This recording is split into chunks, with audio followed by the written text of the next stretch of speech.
आस्ताने पर। एक महीने के लिए हुआ करती है, कुछ खुशी ऐसी हुआ करती है जो एक साल के लिए हुआ करती है। और सुनो, कुछ खुशियां वो होती हैं जिसमें सिर्फ एक इंसान खुश होता है। कुछ खुशी ऐसी होती है जिनमें चंद लोग खुश हुआ करते हैं, एक खानदान खुश हुआ करता है। और कुछ खुशी ऐसी होती है जिसमें पूरा गांव खुश होता है, पूरा शहर खुश होता है। ऐ मुसलमानों, याद रखो, मुस्तफा की विलादत की खुशी वो खुशी है, ना तो ये एक मुल्क की खुशी है, ना तो एक गांव की खुशी है, बल्कि ये सारी दुनिया की खुशी है। वाह वाह वाह, बहुत खूबसूरत, माशाअल्लाह। और कुछ खुशी की उम्र एक घंटे की होती है, मगर मुस्तफा की आमद की खुशी एक घंटे की नहीं है, बल्कि हमेशा की है, हमेशा ही रहेगी। शायर फरमाते हैं, निसार तेरी चहल पहल पर हजार ईदे रबीउल अव्वल, सिवाय इब्लीस के जहां में सभी तो खुशियां मना रहे थे। बेशक बेशक। अजीजा ने मोहतरम, सरकार दो आलम सल्लल्लाहु अलैहि वसल्लम इस दुनिया में तशरीफ लाए।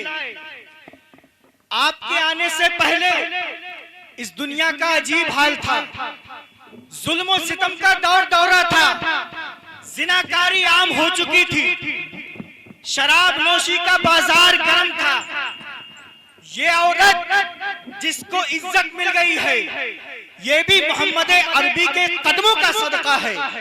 अगर मेरे आका इस दुनिया में तशरीफ ना लाते तो यकीनन औरत को जो मकाम हासिल है वो मकाम हासिल ना होता।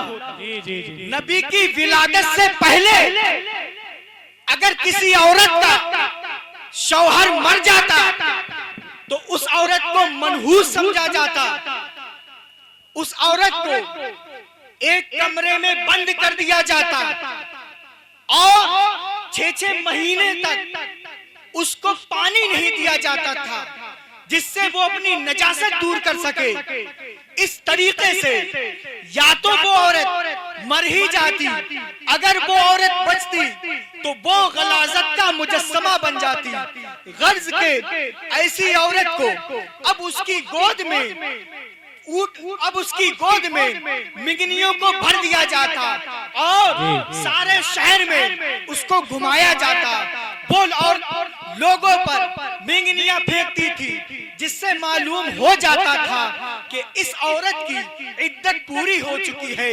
अजीजा ने मोहतरम, अरब का वो हाल था कि वो लोग आटे के बुत अपने साथ रखते थे, अगर रास्ते में जरूरत पड़ती तो उन आटे के बुतों को वो आटा गूंदते और खा लिया करते थे। इतना बुरा दौर था, लोग शराफत के लिए तरस गए थे, यतीमों पर जुल्म और सितम किया जा रहा था, बेवाओं के साथ नाइंसाफी की जा रही थी। आखिरकार ऐसे माहौल में यतीम कह रहे थे, मौला अपने हबीब को भेज दे। बेवाएं कह रही थी, मौला तू किसी ऐसे को भेज दे जो हमें इस जुल्म से निकाल सके। आखिरकार अल्लाह रब्बुल इज्जत ने दुनिया वालों की फरियाद को सुना और इरशाद फरमाया, जाओ जाओ मुस्तफा, दुनिया तुम्हारा इंतजार कर रही है। जाओ जाओ मुस्तफा, बेवाएं तुम्हारा इंतजार कर रहे हैं। जाओ जाओ मुस्तफा, दुनिया के लोगों को बस्ती से निकाल कर इस्लाम की बुलंदी पर रख दो, इस्लाम के उजाले में रख दो। वाह वाह वाह, सुभान अल्लाह, सुभान अल्लाह। नारे तकबीर, नारे रिसालत, फैज़ाने आला हज़रत, फैज़ाने हुजूर मुफ्ती आज़म हिंद, नारे तकबीर, नारे रिसालत, सुभान अल्लाह, सुभान अल्लाह, माशाअल्लाह। अजीजा ने मोहतरम, हम नबी की विलादत पर जो प्रोग्राम करते हैं, नबी की विलादत पर जो खुशी मनाते हैं, इस खुशी मनाने का सिला क्या मिलेगा। एक मिसाल से समझाता हूं। अजीजाने मोहतरम, जिस तरीके से एक बादशाह के यहाँ कोई लड़का पैदा, अब बादशाह के यहाँ पर जो लोग काम करने वाले हैं वो ये सोचे चलो कमाई का सीजन है, ऐसा करते हैं बादशाह के लड़के के लिए कपड़े तैयार कर लेते हैं। अब जो कपड़े सिलने वाला है वो बादशाह के लड़के के लिए कपड़े तैयार करता है। एक इंसान वो है जिसके पास फूल है, माली है, वो ये सोचता है चलो बादशाह के लड़के के लिए फूलों का हार तैयार कर लेते हैं। अब वो हार तैयार करता है, गर्ज के जिसके पास जो बनता है वो बादशाह की बारगाह में हाजिर कर देता है। अब वो बादशाह उन लोगों के उन तहाइफ को लेता है, लेने के बाद अपनी विसात के मुताबिक, अपनी हैसियत के मुताबिक उन लोगों को इनाम देता है। बादशाह ऐसे मौकों पर उनके इनाम की कीमत नहीं देखता, उनके खुलूस को देखता है, उनकी नियतों को देखता है। इसी तरीके से हम नबी की विलादत की जो खुशी मनाते हैं, हमें यकीन है अगरचे हमारे पास इतने पैसे नहीं है, इतने रुपए नहीं है जो हम नबी की विलादत की खुशी ज्यादा, नबी की विलादत की खुशी में ज्यादा चरागा कर सके, मगर हमें यकीन है कि अल्लाह रब्बुल इज्जत इस खुशी मनाने के सदक़े में हमको जरूर सिला अता फरमाएगा। बेशक हजरात, और खुतबे के बाद मैंने जिस आयते मुकद्दसा की तिलावत करने का शरफ हासिल किया, आप हजरात खामोश रहें। अल्लाह रब्बुल इज्जत कुरान मुकद्दस में इरशाद फरमा रहा है, वमा अरसलनाका इल्ला रहमतल लिल आलमीन। ऐ महबूब, हमने आपको सारे जहान के लिए रहमत बनाकर भेजा। और दूसरी जगह इरशाद फरमाता है, लक़द मन्नल्लाहु अलल मुमिनीना इज़ बअसा फीहिम रसूला। कि बेशक हमने मोमिनीन पर एहसान किया कि उनमें हम एक रसूल भेजा। अजीजाने मोहतरम, पहली आयत करीमा के अंदर अल्लाह रब्बुल इज्जत ने फरमाया कि तमाम जहान के लिए रहमत बनाकर भेजा। अब तमाम जहान के लिए तमाम लोग आते हैं, चाहे वो मुसलमान हो, चाहे वो काफिर हो, चाहे वो नेक हो, चाहे वो बद हो, मगर दूसरी आयत के अंदर अल्लाह इरशाद फरमाता है कि हमने मोमिनीन पर एहसान किया। तो बात समझ में नहीं आ रही है। पहली आयत में तो फरमा रहा है कि तमाम जान के लिए रहमत भेजा, मगर दूसरी आयत में फरमा रहा है कि हमने मोमिनीन पर एहसान किया। तो ऐ मेरे दोस्तों, अगरचे मेरे नबी तमाम जान के लिए रहमत है, मगर मोमिनीन पर जो एहसान फरमाया है वो इसलिए फरमाया है कि नबी का जो कुर्बे खास हासिल होगा वो मोमिनीन को इसलिए फरमाया। और मेरे दोस्तों, और अल्लाह रब्बुल इज्जत ने इरशाद फरमाया है, हदीसे कुदसी है, लौला कलमा अज़हरतुर रबूबिया। ऐ महबूब, अगर आपको पैदा ना करता तो अपनी रबूबियत को भी जाहिर ना करता। अजीजाने मोहतरम, बात समझ में नहीं आ रही है। अगर मेरा रब अपने महबूब को पैदा ना करता तो अपना रब होना क्यों जाहिर नहीं करता? तो ऐ मेरे दोस्तों सुनो, आखिर ऐसा क्यों है? मैं आपको बतलाता चलूं। हकीकी पालने वाला, हकीकी मुरब्बी तो अल्लाह रब्बुल इज्जत, और मजाजी मुरब्बी जो है वो वालिद है। बच्चा जब दुनिया में तशरीफ लाता है तो तशरीफ लाने से पहले उसकी माँ बच्चे के बारे में तरह तरह के ख्यालात आते हैं उसकी माँ के दिल में।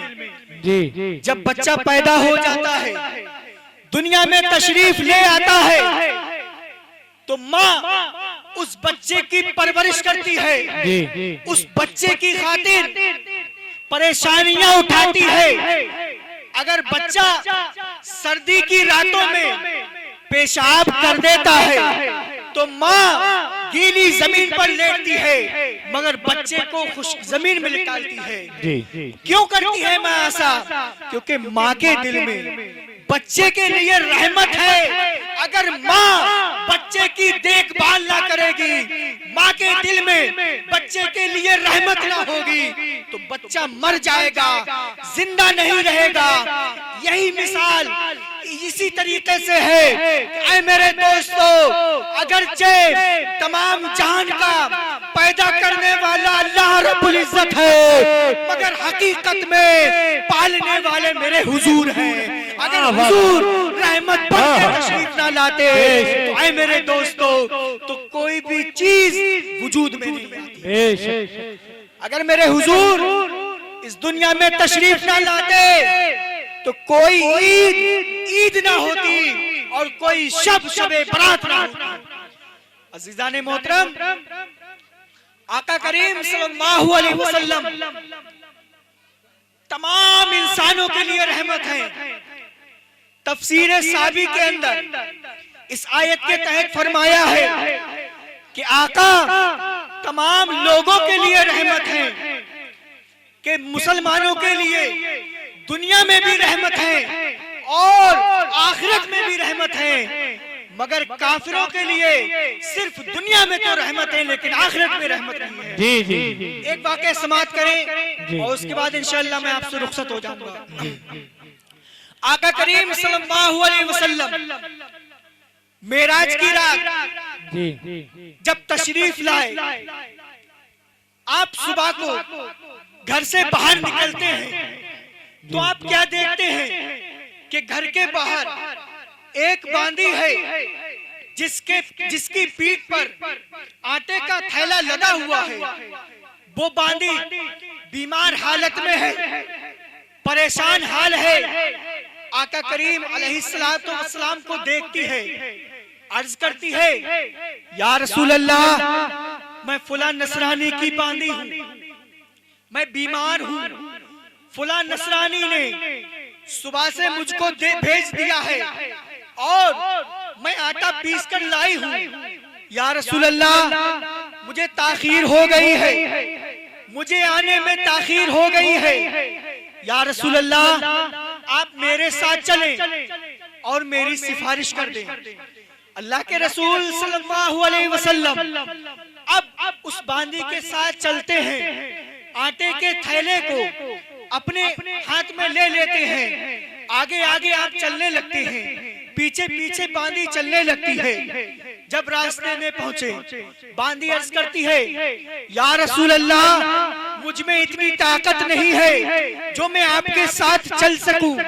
मेरे आका इरशाद फरमाते हैं, ऐ बांदी, घबराने की बात नहीं है, तू ऐसा कर, मेरी चादर का किनारा पकड़ ले, तू मेरे साथ चलने लग। अब वो बांदी आपकी चादर का किनारा पकड़ती है, आपके पीछे पीछे चलने लगती है। हुजूर सल्लल्लाहु अलैहि वसल्लम उस नसरानी के घर पहुंचते हैं। जाने के बाद आप दरवाजे पर दस्तखत देते हैं। अंदर से वो नसरानी आता है, दरवाजा खोलता है, कहने लगा, आप कौन हैं? आका करीम अलैहिस्सलातु वत्तस्लीम ने इरशाद फरमाया, मैं मोहम्मद बिन अब्दुल्लाह हूँ, मैं अल्लाह का आखिरी रसूल हूँ। वो नसरानी कहने लगा, ठहरो ठहरो, मैं अभी जाता हूँ। अब वो नसरानी अपने कबीले के पास जाता है, अपने तमाम लोगों को इकट्ठा करता है, तौरेत को खोलता है। खोलने के बाद उसमें पढ़ता है कि एक ऐसा नबी होगा, ऐसा आखिरी नबी होगा जो रात में मेराज को जाएगा और सुबह एक बांदी के सामान को अपनी पीठ पर उठाएगा। अब वो नसरानी है, आका करीम अलैहिस्सलातु वत्तस्लीम की बारगाह में आता है और कहता है, ऐ मोहम्मद अरबी, पढ़ लिया है, आप आखिरी नबी हैं, ऐसा करो हम तमाम लोगों को कलमा पढ़ाओ और मुसलमान करो। सुभान अल्लाह माशाअल्लाह।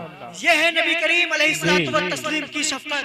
जी बेशक। मेरे आका को जंग में तकलीफ पहुंचाई गई मगर कभी बद्दुआ नहीं दी बल्कि दुआ करते रहे, ऐ अल्लाह ये मेरी कौम नादान है, तू इसको हिदायत अता फरमा। आमीन। और वो दिन हुआ कि अल्लाह ने मक्के को फतह किया, इस्लाम के झंडे को बुलंद किया।